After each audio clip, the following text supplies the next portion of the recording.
लोकनेते जे के बापू जाधव यांच्या नेतृत्वाखाली तसेच यांच्या मार्गदर्शनाखाली सुरू असलेल्या मानसिंग कोऑपरेटिव्ह बँक लिमिटेड दुदंडी या बँकेचा 31 मार्च 2026च्या वार्षिक संदर्भात आज आपल्या बँकेला 8,39,00,000 एवढा नफा झालेला आहे।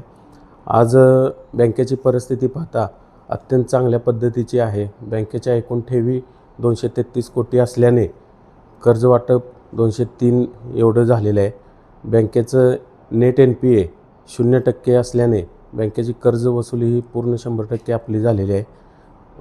सभासदांच्या तसेच बँकेच्या ठेवीदारांच्या विश्वासावर ह्या बँकेची घोडदौड अत्यंत चांगल्या पद्धतीने चालू आहे।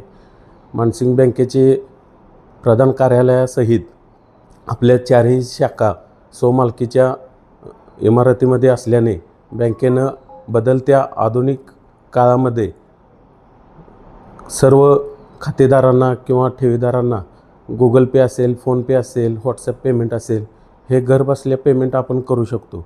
मग त्यामध्ये इलेक्ट्रिसिटी बिल असेल किंवा NFT, RTGS कोणतेही व्यवहार असं आपण घरबसल्या करू शकतो। सभासदांच्या विश्वासावर ही बँक चाललेलीच आहे। आम्ही सर्व संचालक मंडळ आपणास विश्वासास पात्र राहण्यासाठी आम्ही कटिबद्ध आहोत। या बँकेच्या वाटचालीमध्ये सर्व बँकेचे हितचिंतक, ठेवीदार, खातेदार तसेच कर्मचारी यांचा मोलाचा वाटा आहे। धन्यवाद।